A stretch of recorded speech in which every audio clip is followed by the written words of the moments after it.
Bom dia a todos, bom dia, Débora. Tenho muito prazer de estar aqui e de participar desse evento que reúne estudantes brasileiros na Alemanha. É sempre oportuna essas atividades que permitem uma reflexão sobre o Brasil. O Brasil vive um momento importante em que nós precisamos das melhores cabeças para pensarem o presente e o futuro. O tema que me foi proposto é sobre democracia, desinformação e instituições. E, portanto, eu dividi essa minha apresentação em 3 partes, uma dedicada à democracia, outra dedicada à desinformação e outra às instituições, à sua proteção e como nós estamos atravessando esse período turbulento, eu diria, da história da humanidade. Começamos, portanto, com a democracia. A democracia foi a ideologia vitoriosa do século XX. E a ideia de democracia ou de democracia constitucional, ela, na verdade, reúne 2 conceitos que percorreram trajetórias diferentes e que se somaram em algum momento do século XX, que são o constitucionalismo e a democracia. O constitucionalismo ele é herdeiro das revoluções liberais, a inglesa, a americana e a francesa. E constitucionalismo significa, em essência, poder limitado, Estado de direito e respeito aos direitos fundamentais. Democracia, por sua vez, é um conceito que só se consolida ao longo do século XX, quando se consagra universalmente a ideia de sufrágio universal, que significa a possibilidade de participação de todos no processo político, votando ou sendo votado. Só há sufrágio universal quando se dissolvem as restrições que antes havia, restrições de religião, restrições de riqueza, restrições de gênero. As mulheres no Brasil só votam a partir de 1932. Portanto, a democracia não pode prescindir da ideia de sufrágio universal, de participação de todos, e democracia significa soberania popular, eleições livres e governo da maioria. As democracias constitucionais no mundo, na sua maior parte, elas também, no seu arranjo institucional, criam uma Suprema Corte ou uma Corte Constitucional, cujo papel é, dentre outros, mas um dos seus principais papéis, arbitrar as tensões que surgem entre democracia e constitucionalismo, ou seja, entre a vontade da maioria de um lado e o respeito ao Estado de Direito e aos direitos fundamentais do outro lado.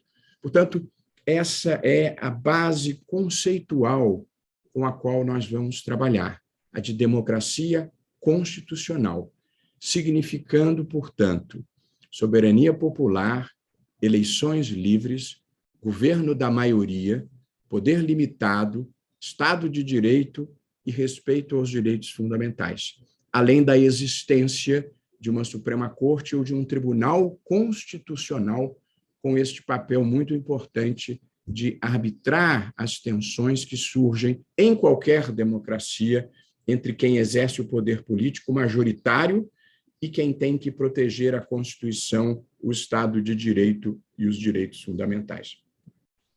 A democracia constitucional, ela foi a ideologia vitoriosa do século XX, tendo derrotado todas as alternativas políticas que se apresentaram. O comunismo, a partir da Revolução Russa de 1917, o fascismo, liderado por Mussolini na Itália a partir dos anos 20, o nazismo, a partir dos anos 30, liderado por Hitler na Alemanha, e derrotou igualmente os regimes militares que se espalharam pelo mundo, sobretudo depois da Segunda Guerra Mundial, no contexto da Guerra Fria, E a democracia constitucional derrotou também os fundamentalismos religiosos que surgem ao final do século XX, após a Revolução Iraniana dos Ayatollahs, em 1979. Portanto, o que se teve na virada do século XX para o século XXI foi a centralidade da Constituição. No centro dos sistemas jurídicos democráticos está a Constituição, não o partido, como no comunismo, no fascismo e no nazismo, não as forças armadas, como nas ditaduras militares, não as escrituras religiosas, como nos fundamentalismos religiosos. Portanto, o mundo sai do século XX para o século XXI, celebrando a vitória da democracia constitucional, a um tal ponto que um importante cientista político escreveu um célebre artigo e um célebre livro intitulado O Fim da História, em que ele celebrava a democracia constitucional e as economias de mercado como sendo o modelo institucional vitorioso sobre tudo mais o que se apresentara. E assim nós entramos no século XXI. Nos últimos tempos, porém, alguma coisa parece não estar indo bem. Num cenário mundial que os autores têm referido como recessão democrática, retrocesso democrático, democratic backsliding, como constitucionalismo abusivo, como democracias iliberais, como legalismo autocrático ou como autoritarismos competitivos. Há muitos nomes que procuram identificar um processo de erosão democrática que hoje se verifica no mundo e os exemplos se multiplicam. Hungria, Polônia, Turquia, Rússia, Geórgia, Filipinas, aqui na América Latina, Venezuela, Nicarágua, El Salvador, e mesmo democracias estáveis e consolidadas, como a dos Estados Unidos e a do Reino Unido, viveram as vicissitudes desse processo histórico de erosão democrática que o mundo está atravessando, cuja principal característica, como foi apontada por Steven Levitsky e Daniel Ziblatt no seu How Democracies Die, a característica da erosão democrática no mundo contemporâneo é que ela já não vem mais por golpes militares dados por generais e os seus comandados, e que de um momento só produz uma ruptura institucional. O que se tem assistido nos últimos tempos são líderes eleitos pelo voto popular, presidentes e primeiros ministros, que, após chegarem ao poder, tijolo por tijolo, vão desconstruindo os pilares da democracia constitucional, concentrando poderes no executivo, perseguindo líderes de oposição, demonizando a imprensa, mudando as regras do jogo, atacando as instituições tradicionais. Portanto, há um processo histórico em curso em diferentes partes do mundo que utiliza o processo da eleição popular para desconstrução da democracia. E, aos poucos, só vai restando da democracia o voto popular. Porque as democracias contemporâneas, elas são feitas de votos, de razões e de direitos, não apenas de votos. A democracia tem 3 dimensões. Ela tem uma dimensão representativa, sim, cujo elemento central é o voto popular e cujos protagonistas são o presidente ou o primeiro-ministro e o Congresso e o Legislativo. Ela tem uma segunda dimensão, que é a da democracia constitucional propriamente dita, cujo elemento central é o respeito aos direitos fundamentais e cujo protagonista é o Poder Judiciário, em cujo topo está uma Suprema Corte ou o Tribunal Constitucional. E a terceira dimensão da democracia é a democracia deliberativa, cujo elemento central é a sociedade civil e cujo protagonista, na verdade, cujo protagonista é a sociedade civil e cujo elemento central é o debate público, a troca de argumentos, o oferecimento de razões. Portanto, a democracia não se limita ao momento do voto. Ela também significa que, mesmo os derrotados no processo político conservam os seus direitos fundamentais e que as decisões se legitimam ao longo do tempo por um debate público informado a propósito das grandes questões políticas de cada tempo. Portanto, as chamadas democracias iliberais, elas procuram preservar o voto popular, apesar de fazerem mudanças institucionais que favorecem os ocupantes no poder, mas elas enfraquecem os direitos fundamentais de todos e comprometem o debate público num processo autoritário de demonização da imprensa, de captura das instituições da sociedade civil. Há três fenômenos ocorrendo no mundo, na minha visão, que são distintos, mas quando eles se somam, eles são extremamente problemáticos para a democracia, que são o populismo, o extremismo e o autoritarismo. O populismo extremista e autoritário, ele pode ocorrer dos dois lados do espectro político. Ele pode ser à esquerda, como foi o caso de Perón na Argentina, como alguns imaginam que tenha sido o caso de Hugo Chávez na Venezuela e outros processos históricos, ou pode ser à direita do espectro político, como na Hungria, como na Turquia, como nas Filipinas, para dar três exemplos. Embora, nos dias de hoje, o risco maior para a democracia tem sido essa vertiginosa ascensão da extrema-direita, do populismo autoritário e intolerante de direita. A característica do populismo extremista no mundo é a eleição de líderes personalistas e carismáticos que geralmente procuram dividir a sociedade em nós e eles. Geralmente o discurso é o de que somos nós, o povo trabalhador, decente e conservador, e as elites corruptas, cosmopolitas e progressistas. Essa é, tradicionalmente, a divisão que o populismo procura fazer, além de progressivamente se tornar mais autoritário e mais extremista. Extremista significando a intolerância, a exclusão do outro, a tentativa de retirar direitos de quem não é igual a mim. E as estratégias do populismo extremista autoritário no mundo contemporâneo têm sido, estabelecer uma comunicação direta com os seus apoiadores e com as massas em geral, frequentemente utilizando as mídias sociais. Nos últimos tempos, utilizando as mídias sociais, nós vamos falar um pouco sobre isso. A segunda estratégia é um bypass das instituições intermediárias tradicionais, como o parlamento, como a imprensa, como os organismos da sociedade civil.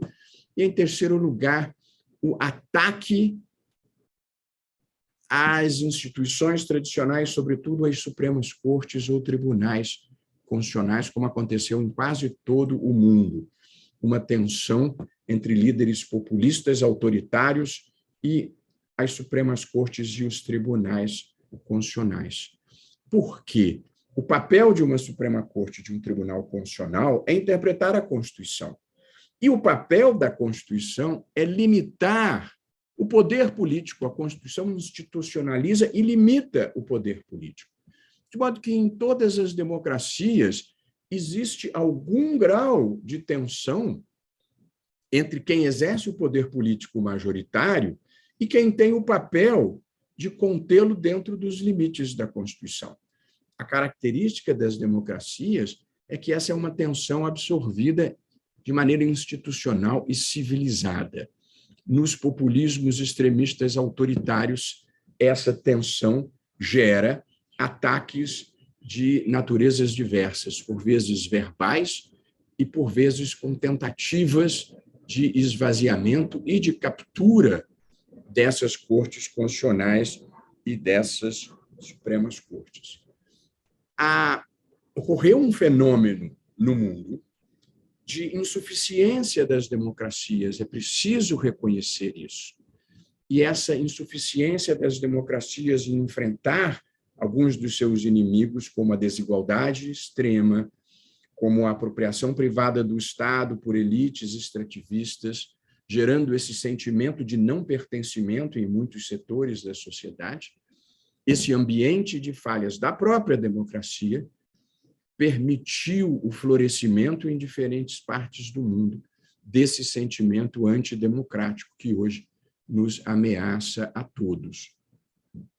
Eu gosto de identificar 3 grandes causas, encerrando esse capítulo da nossa conversa, que levaram a esta ascensão do populismo extremista autoritário. Há causas políticas. Os sistemas eleitorais já não dão mais às pessoas um sentimento de que elas efetivamente participam, de que elas têm voz e relevância. Em todo o mundo há uma insatisfação com a representação política. A frase-chave em toda parte do mundo é "não nos representa". E, portanto, as democracias vão ter que repensar modelos institucionais para que as pessoas voltem a se sentir pertencentes a esse quadro, que é o quadro que nós consideramos ideal de condução da coisa pública. Em segundo lugar, há causas econômico-sociais. A globalização e a economia do conhecimento, em muitas partes do mundo, trouxe desemprego e, em outras partes, trouxe estagnação social. E, portanto, há um certo ressentimento em relação à globalização, há um certo ressentimento contra essa nova economia, sobre a qual falarei em um minuto, que é a economia do conhecimento, que estagnou ou excluiu muita gente, e essas pessoas também se tornaram presas fáceis dos discursos populistas autoritários. E há um terceiro fator, uma terceira causa, que eu identifico como sendo cultural identitária. Há um conjunto de pessoas que se sentiu excluída com a ascensão e vitória de muitas causas consideradas progressistas, como a causa dos direitos humanos, a causa da proteção ambiental, a causa da igualdade das mulheres, a causa das ações afirmativas, a causa do respeito às pessoas LGBTQIA+, a causa da proteção das populações indígenas. Há grupos na sociedade que se sentiram excluídos, na verdade, que se sentiram usurpados da hegemonia que antes desfrutavam. E também esse grupo se torna aliado do populismo extremista e autoritário. O que nós precisamos fazer, o que eu procuro fazer na minha vida como professor, e é nessa condição que eu estou aqui, é procurar demonstrar às pessoas que a igualdade das mulheres, as ações afirmativas, o respeito aos gays, a proteção do meio ambiente, o respeito às comunidades indígenas, aos povos originários, essas não são causas progressistas. Essas são as causas da humanidade. Essas são as causas do respeito e consideração por todos, do igual respeito e consideração por todos. A causa da dignidade humana, a causa da emancipação das pessoas. Não são causas progressistas, são as causas do bem. E, portanto, é preciso convencer as pessoas que se sentiram derrotadas, que, na verdade, a exclusão, o preconceito e a discriminação trazem perdas para todos e que não deve haver setores hegemônicos numa sociedade. O ideal de uma sociedade é o igual respeito e consideração de pessoas livres, iguais e emancipadas. Isso era o que eu gostaria de dizer, meus caros amigos, sobre a democracia constitucional, como ela foi a ideologia vitoriosa do século XX e como ela se encontra sob pressão no mundo contemporâneo. O segundo tópico da nossa conversa é sobre desinformação. No título ficou fake news, que foi a expressão que ganhou curso pelo mundo afora, tem uma certa imprecisão, e eu vou utilizar aqui a ideia de desinformação, que está, em alguma medida, associada à erosão democrática, porque o extremismo, sobretudo o extremismo de direita, se socorreu em todo o mundo de campanhas de desinformação, de ódio e de teorias conspiratórias. Nós vivemos o que se considera a terceira revolução industrial, que é a revolução tecnológica ou a revolução digital, que revolucionou efetivamente a maneira como a gente vive, a maneira como nós fazemos uma pesquisa, a maneira como nós compramos bens, passagem, reservamos hotéis, a maneira como nós ouvimos música, a maneira como se fazem conferências. Eu não pude estar em Berlim, eu adoraria estar em Berlim hoje, mas não pude estar em Berlim, mas nós estamos podendo conversar graças à tecnologia, graças à revolução tecnológica, à revolução digital, que mudou as nossas vidas e criou, todos já terão se dado conta disso, sobretudo os mais antigos, um novo vocabulário, com palavras que identificam utilidades que até anteontem nós não conhecíamos e sem as quais nós hoje já não conseguiríamos viver. Eu fiz uma pequena lista aqui: Google, quero dizer aos mais jovens que já houve vida sem Google, Amazon, WhatsApp, Facebook, Instagram, Twitter, YouTube, Waze, Spotify. Outro dia recebi uma mensagem do Spotify dizendo: as músicas que você gosta são essas aqui. Tá bom, obrigado. Dropbox, iTunes. Eu estou falando só das que eu conheço de sabença própria. E para os solteiros ainda tem Tinder. Portanto, nós vivemos esse admirável mundo novo da tecnologia da informação, da biotecnologia, da impressão em 3D, da computação quântica, da internet das coisas, dos carros autônomos. Algoritmo vai se tornando o conceito mais importante do nosso tempo. Portanto, há uma revolução em curso. E ela trouxe muitas coisas boas, inclusive, e o traço maior da revolução tecnológica foi a massificação dos computadores pessoais, a massificação dos telefones inteligentes e da internet, conectando bilhões de pessoas em todo o mundo. Pois a internet, ela trouxe esse fenômeno extraordinário que foi o acesso de todas as pessoas ao conhecimento, o acesso de todas as pessoas à informação, o acesso de todas as pessoas ao espaço público. Hoje em dia, qualquer pessoa pode entrar no Facebook e falar para 3 bilhões de pessoas. Você vai conseguir atenção? É uma outra discussão. Mas, potencialmente, pode. Portanto, aconteceu uma transformação muito importante no mundo. É que nós perdemos, em grande medida, a intermediação que os meios de comunicação social tradicionais faziam para a circulação das informações, das ideias, das opiniões. Quais eram os meios tradicionais de comunicação social? A televisão, o rádio e a imprensa. Até outro dia, no mundo, uma notícia, uma ideia, uma opinião, uma informação só chegava ao espaço público por um desses veículos, que faziam uma editoração mínima, uma curadoria mínima do que chegava ao espaço público. Não é que não houvesse problemas, o número de veículos era limitado, nem sempre separavam bem a opinião de fato, os meios de comunicação tinham proprietários que tinham seus próprios interesses, mas, mal ou bem, havia um controle sobre o que chegava ao espaço público. Hoje em dia, qualquer pessoa pode veicular um fato, uma notícia, uma opinião no espaço público. E, portanto, no mesmo passo em que se democratizou o acesso ao conhecimento, também se facilitou a circulação da ignorância, do ódio, das intenções equivocadas.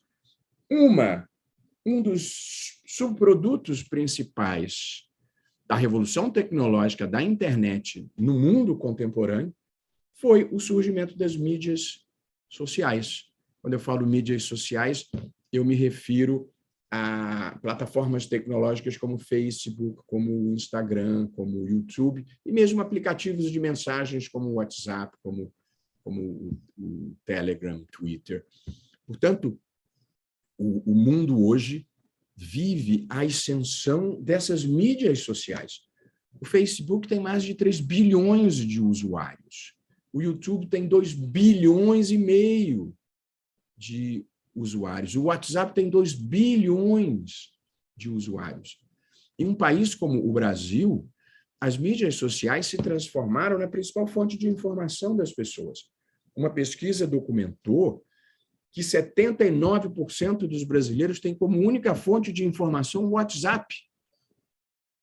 A televisão, que era a grande marca de boa parte da geração, dos mais antigos, inclusive da minha, ela é responsável apenas por 50% da informação que circula.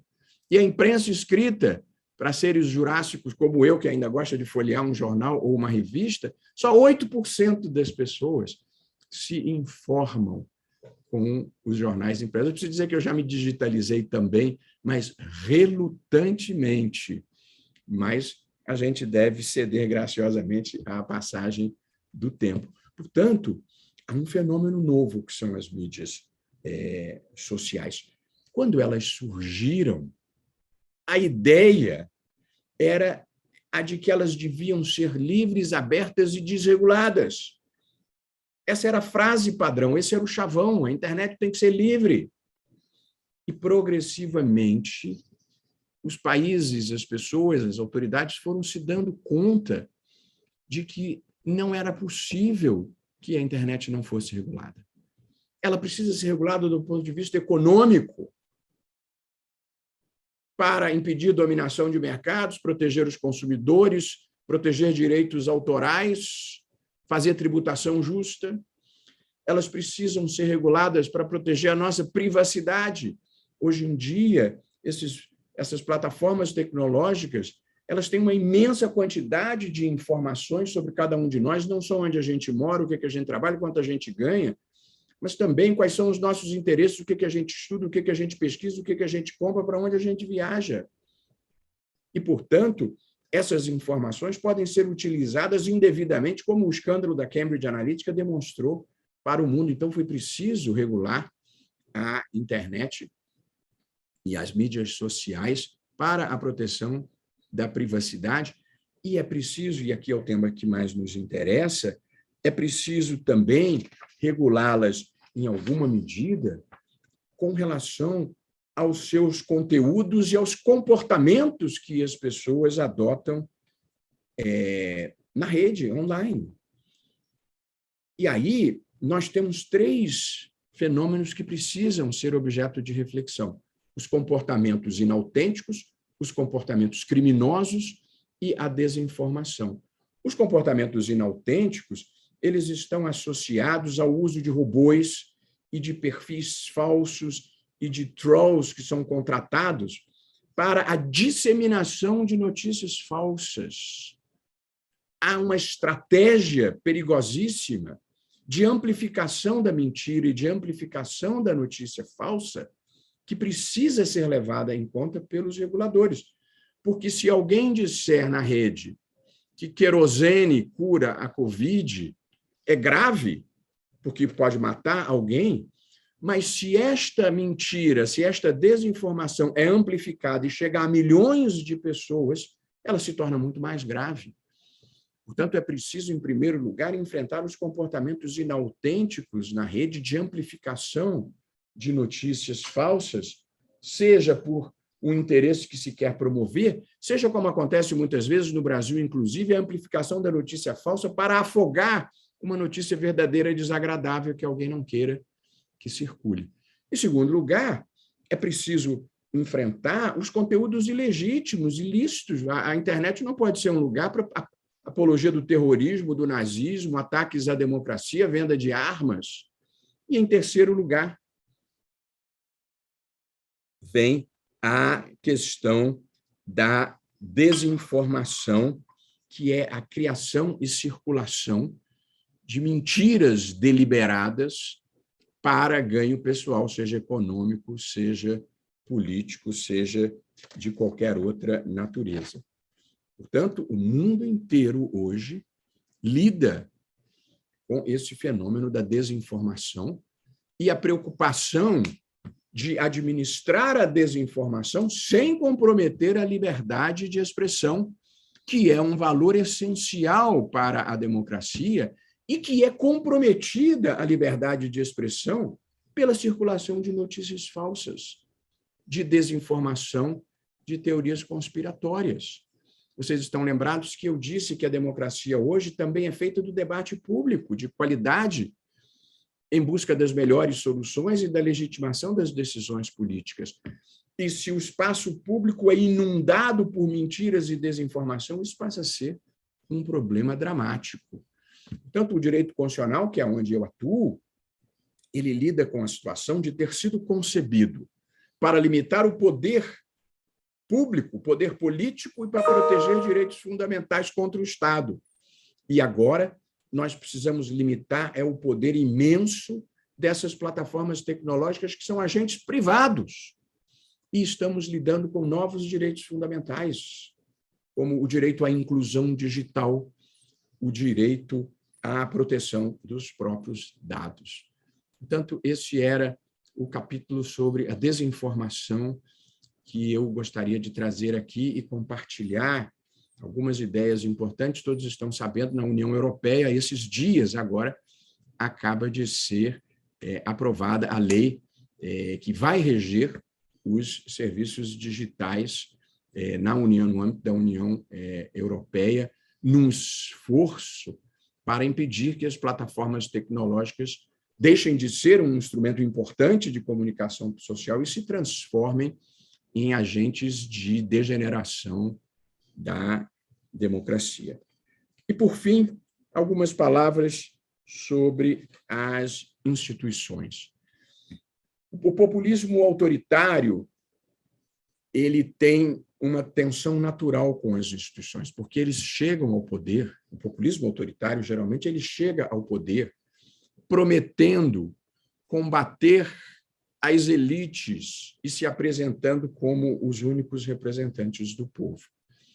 Há dois problemas graves e ontológicos no populismo autoritário e extremista. O primeiro é que povo não é um conceito unívoco e homogêneo. Povo é um conceito plural. Aí, nesta sala e nos ouvindo pela rede mundial dos computadores, nós temos uma grande quantidade de pessoas que são povo, pessoas que pensam de maneira diferente. Portanto, a característica da democracia é o pluralismo. Quando alguém se apresenta como o único representante do povo e diz que todos os outros são inimigos, aí está o germe do autoritarismo. Só eu represento o povo, só eu tenho legitimidade. Portanto, essa é a primeira falha do populismo, se apresentar como o único representante legítimo do povo e achar que a vontade da maioria deve prevalecer sobre o direito fundamental dos outros. O segundo problema do populismo é o discurso anti-elites, porque em muitos países, no Brasil, sobretudo, existem elites que precisam ser enfrentadas mesmo, elites extrativistas que se apropriam do Estado e o colocam a seu serviço. Há 500 anos o Brasil vive assim. Mas você também tem, em qualquer democracia, e precisa ter as elites intelectuais nas universidades, nos think tanks, para pensar o país, Você precisa ter as elites do serviço público. No Itamaraty, na Fundação Oswaldo Cruz, você precisa ter as elites empresariais, empreendedoras que geram emprego, crescimento, inovação. Portanto, o discurso anti-elite acaba sendo um discurso antidemocrático, anticientífico, anti-empreendedorismo. De modo que o populismo ele vem com essas duas graves falhas de origens e tem como grandes adversários, com muita frequência, os tribunais constitucionais ou as cortes constitucionais, cujo papel é limitar o seu poder, o poder das maiorias. É isso que faz uma corte constitucional, é isso que faz uma Suprema Corte. E não é por outra razão que nos estados populistas autoritários há esse esforço para controlar as cortes. Como é que se tenta fazer isso? Tenta-se fazer isso empacotando as cortes, como se chama, que é colocando juízes submissos nas cortes. E se faz isso mudando as regras de aposentadoria para abrir vagas ou aumentando o número de juízes para que os tribunais passem a ser submissos e deixem de cumprir o seu papel de dar limites ao poder. E há processos históricos de emendas constitucionais que procuram retirar poderes das Supremas Cortes. As Supremas Cortes são importantes obstáculos à ascensão do populismo autoritário, mas em muitos países elas são derrotadas. Infelizmente, na maior parte desses embates, elas perderam o embate e os países caíram em regimes autoritários. Houve derrota na Hungria, houve derrota na Turquia, houve derrota na Polônia, houve derrota na Venezuela, houve derrota na Nicarágua. No Brasil, penso que nós até hoje temos uma história de sucesso, apesar do esforço contínuo de gerar embates com a Suprema Corte. Nos Estados Unidos, eu acho que houve uma história de sucesso. Os aliados de Trump propuseram 60 ações tentando anular as eleições. 2 delas chegaram à Suprema Corte. Nenhuma dessas ações foi acolhida. E também na Colômbia, eu registraria uma história de sucesso um pouco mais antiga, quando a Suprema Corte considerou inconstitucional a emenda que dava um 3º mandato ao Álvaro Uribe.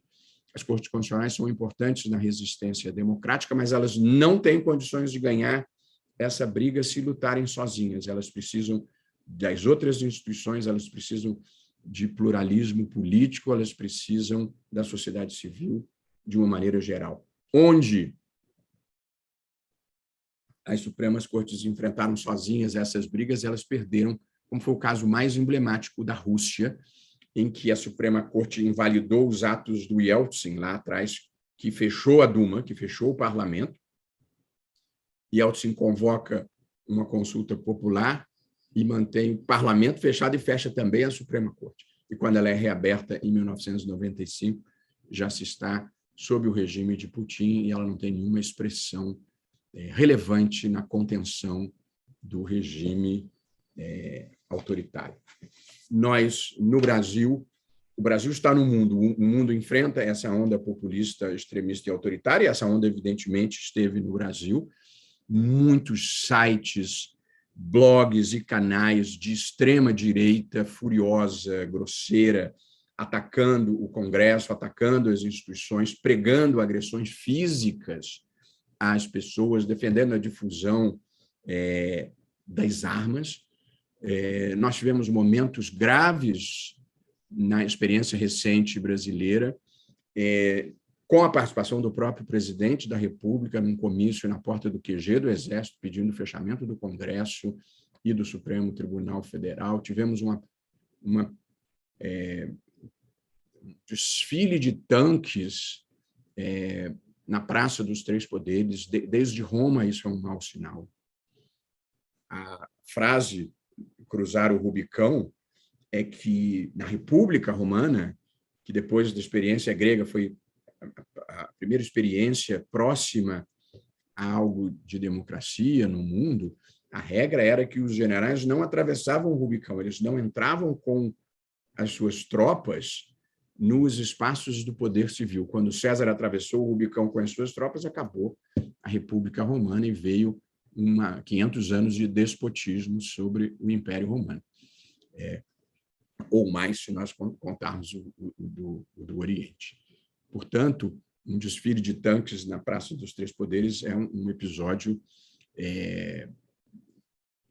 com intenção intimidatória, a ataques totalmente infundados e fraudulentos ao processo eleitoral. Desde 96 não tem um episódio de fraude no Brasil, eleições totalmente limpas, seguras e auditáveis, e agora se vai pretender usar as Forças Armadas para atacar. Gentilmente convidados para participar do processo, estão sendo orientados para atacar o processo e tentar desacreditá-lo. Já vou falar um minuto sobre isso também, antes de acabar. Ataques à imprensa, às pessoas, grosserias, pedidos de impeachment de ministro do Supremo por ato jurisdicional. Portanto, as ameaças institucionais, elas claramente ocorreram no Brasil, mas, apesar de sermos uma democracia jovem, as instituições resistiram.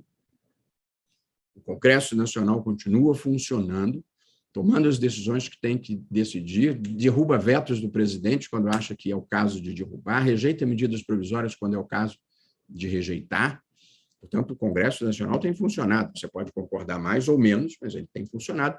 As decisões do Supremo têm sido respeitadas. Há um episódio recente que ainda vai ser recolocado em discussão, mas as decisões do Supremo, como regra geral, foram cumpridas. A imprensa no Brasil é uma imprensa independente e forte e crítica, e não é crítica desse presidente. A imprensa, característica da imprensa brasileira, independente, e eu acompanho os processos, ela foi extremamente crítica dos governos Lula, foi extremamente crítica dos governos Dilma, foi extremamente crítica no governo Michel Temer, e aí é crítica no governo Bolsonaro.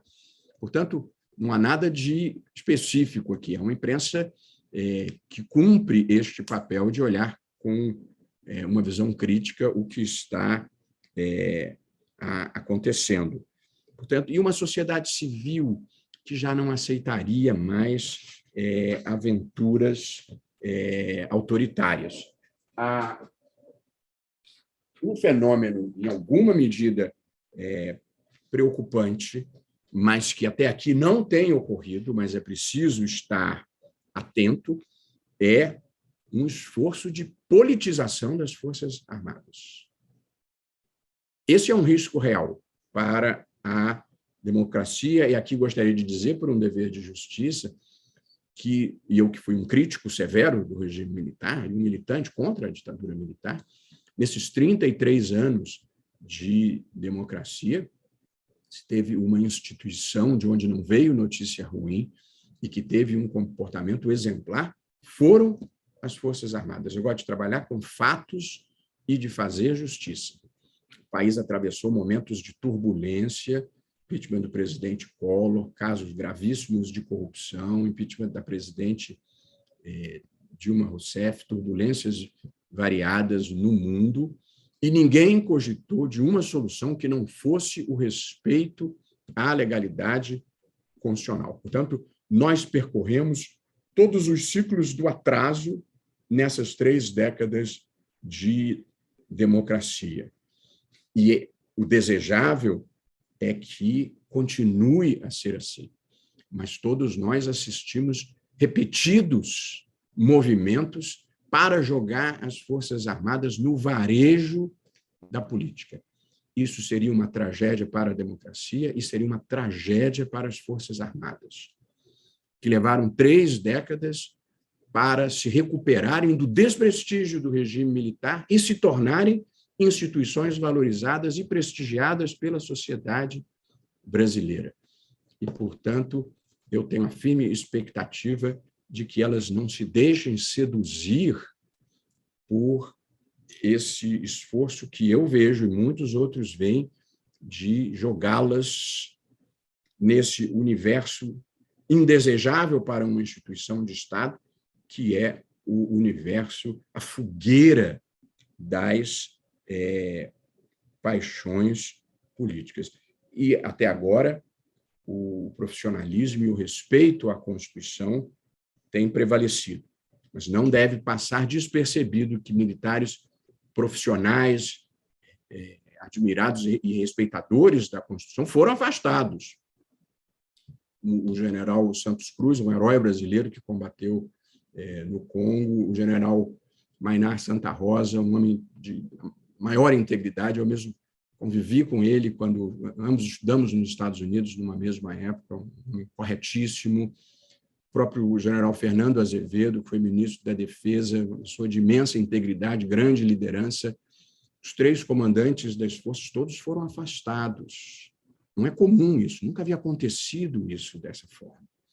Portanto, é preciso ter atenção para esse retrocesso cucaracha de voltar à tradição latino-americana de botar exército envolvido com política.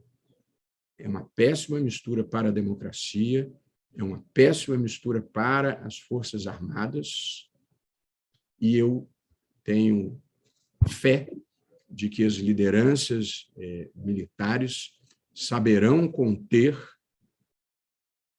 esse risco de contaminação indesejável que levaram à ruína da Venezuela. O que aconteceu na Venezuela, jogar as Forças Armadas no varejo da política e contaminá-las com todas as vicissitudes do varejo da política, da corrupção ao empreguismo, e hoje a Venezuela é uma ruína, é um desastre humanitário.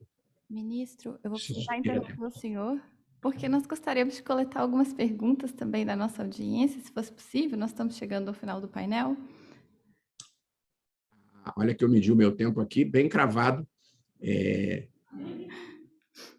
e falei exatamente tudo o que gostaria de falar. Portanto, Débora, eu vou ter muito prazer de, a partir de agora, ouvir as perguntas, apenas para concluir, para dizer: a democracia se encontra sob pressão, a desinformação é um problema com o qual nós precisamos lidar com seriedade, e as instituições têm resistido, mas, parodiando uma música do Legião Urbana que eu gosto de citar, não tenho medo de escuro, mas deixe as luzes acesas. Muito obrigado.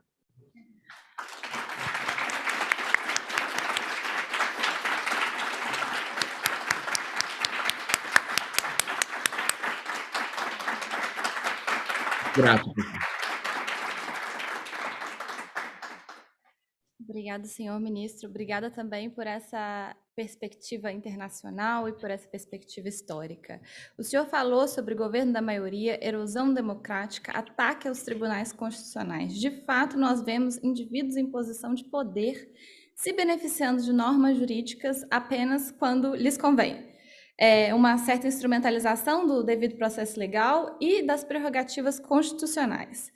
Na última semana, o Supremo Tribunal Federal condenou o deputado Daniel Silveira por incitar ataques a membros do Supremo Tribunal Federal e estimular atos antidemocráticos, em uma decisão quase unânime. E o deputado obteve o indulto presidencial. Qual é o posicionamento do ministro sobre isso? Como a Corte Constitucional sobrevive a esses ataques? Como o Supremo Tribunal Federal sobrevive a cerceamentos vindos do Poder Executivo ou vindos de governos populistas? Débora, você há de entender que eu tenho limites no que eu posso responder, especialmente porque essa é uma questão que ainda muito possivelmente vai voltar ao Supremo, de modo que eu não tenho condições, nesse momento, de falar sobre o caso específico desse deputado. O que eu posso falar, no entanto, é desfazer um equívoco que está sendo difundido aí, de que, e jogando nas minhas costas, que haveria alguma semelhança entre o indulto e a decisão de não extraditar o ativista italiano Cesare Battisti. Então, eu vou usar aqui um parágrafo para dizer que são coisas completamente diferentes. O Cesare Battisti, de quem eu fui advogado, eu não fui militante italiano, nem fui juiz nesse caso, eu era advogado. Assim, é um extremo de incultura confundir o advogado com o seu cliente, mas eu fui advogado dele depois que o governo brasileiro deu refúgio, deu asilo político, mas apenas para estabelecer a verdade histórica. O governo brasileiro deu asilo político e a legislação brasileira, de antes como a de hoje, dizia, uma vez concedido refúgio ou asilo político, a pessoa não pode ser extraditada. Portanto, estava na lei a causa. Mas as teses de defesa do Cesare Battisti eram prescrição, já tinham passado mais de 30 anos dos fatos, ele viveu muitos anos com asilo político na França e depois foi para o Brasil, portanto, prescrição, já havia passado 30 anos, anistia, o Brasil tinha anistiado as pessoas pelos mesmos fatos, e violação ao devido processo legal. O Cesare foi julgado uma primeira vez na Itália, foi absolvido, vai para a França, recebe asilo político, e aí os que foram condenados viram arrependidos, dizem que ele foi responsável pelas 4 mortes e ele é levado a um segundo julgamento. No Brasil não se admite ninguém ser julgado uma segunda vez pelos mesmos fatos. A tese nunca foi negativa de autoria. A tese era, o Brasil anistiou, os fatos estão prescritos, houve violação do devido processo legal. Quando o Estado brasileiro dá asilo político, você não pode extraditar uma pessoa. Portanto, não tem nenhuma semelhança um caso com o outro, e o Supremo sempre entendeu que a competência para extraditar ou não de uma pessoa é do presidente da República. O Supremo apenas autoriza. Portanto, qualquer um pode achar o que quiser do caso Cesare Battisti, mas não tem nenhuma semelhança com o caso do deputado que foi julgado na semana passada pelo Supremo. Muito obrigada. Nós temos uma pergunta da plateia. Nós ainda temos 5 minutos? Uma pergunta só? Antes, né? Uma pergunta, por favor. Boa tarde, bom dia, ministro. Meu nome é José, eu sou estudante de políticas públicas aqui da Hertz também. E minha pergunta vai no sentido da pergunta da Débora, mas focando mais em democracia, né? O presidente Bolsonaro, ele ataca, desde antes da sua eleição, todas as fundamentais instituições do que a gente entende como uma democracia. E com a política muito bem sucedida de toma lá da cá e muito cara com o Congresso, o Bolsonaro tem conseguido se manter no poder, apesar de todos os intempéries que ele comete, apesar de violar diariamente instituições democráticas, como o senhor mesmo citou, a marcha com os tanques do Exército na Praça dos Três Poderes. Numa hora de uma ação mais contundente das instituições brasileiras para parar o Bolsonaro? Obrigado. José, eu sou um ator institucional, eu não sou um ator político. Portanto, eu não faço juízos políticos e, como juiz, eu não tenho nem preferências políticas como juiz, como cidadão, eu as tenho, mas geralmente só quem sabe é a minha mulher. Bom, portanto, eu não faço juízos preferenciais políticos. Como você terá acompanhado, não respondo a ataques pessoais, não faz muita diferença o que algumas pessoas... Para mim, não faz muita diferença o que algumas pessoas pensam de mim. Eu só me mobilizo quando eu acho que há ameaça às instituições. Tanto quando houve ataques à justiça eleitoral, eu a defendi. Quando houve a tentativa de voltar ao voto impresso, que era o caminho para a fraude, eu me opus. Quando houve manifestações antidemocráticas, eu normalmente, em plenário e em votos, me manifestei, mas eu não participo do varejo político, mas participo da resistência institucional, que é o papel de dar limites. Eu acho que há sequelas, sim, para a democracia brasileira. A questão ambiental está na Constituição. O Brasil vive hoje um momento de penoso desprestígio mundial. Eu sou senior fellow na Escola de Governo de Harvard, que é semelhante de vocês aí. Eu vou lá com frequência, dou palestras com frequência. O Brasil, que era um país querido e admirado, hoje é um país olhado com desprezo pela questão ambiental, pela maneira como trata a Amazônia, e por certas atitudes no plano internacional. Isso me preocupa. Portanto, há sequelas, mas eu só cuido das questões institucionais. Eu não emito opiniões políticas. Por mais que as pessoas tentem transformar as minhas falas em opiniões políticas, as minhas opiniões são institucionais. A causa da minha geração é a defesa da democracia. E eu tenho me empenhado muito, eu deixei a minha atividade privada, graças a Deus, de sucesso, para ir servir ao Brasil, sem nenhum outro interesse que não seja fazer um país melhor e maior e proteger a democracia. É uma linda causa nesse país fascinante e difícil como é o Brasil. Eu já vejo aqui na minha tela que estão em vias de entrar o ex-ministro da Saúde, Henrique Mandetta, cuja atuação logo no início da pandemia foi decisiva para alertar a população e conscientizar a todos nós dos riscos que vinham, e estivemos juntos no Supremo logo que tudo começou, e, infelizmente, boa parte das coisas que ele previu de fato aconteceu, e nos ajudou a decidir questões que deu poderes aos estados e aos municípios para minimizar a quantidade de pessoas que viriam a morrer. Provavelmente morreu muito mais gente do que precisava, o ministro vai falar sobre isso. E também saúdo o Dr. Drauzio Varela, que foi nosso parceiro no TSE, na convocação de mesários voluntários, e para dar o crédito devido, depois da campanha do Dr. Drauzio Varela, em meio à pandemia, nós conseguimos 900 mil mesários voluntários, portanto, 2 brasileiros que serviram bem ao país. Um prazer conviver momentaneamente com um e com o outro aqui. Débora, são essas as ideias que eu tinha para compartilhar, com muito prazer, com todos vocês. Eu só queria dizer uma frase final. Eu vivi um pouco o que vocês viveram, estudei fora, fiz meu mestrado fora, fiz meu pós-doutorado fora, trabalhei alguns anos fora e depois voltei para servir o Brasil. O Brasil precisa de pessoas como vocês para voltarem. Não cedam às tentações da vida europeia. Depois de se qualificarem, voltem para ajudar o Brasil. Nós precisamos de gente idealista, de gente preparada, de gente que ajude a empurrar a história na direção certa. Sucesso e um abraço para todos. Obrigada.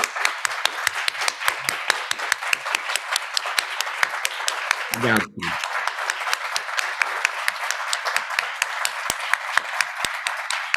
Obrigado.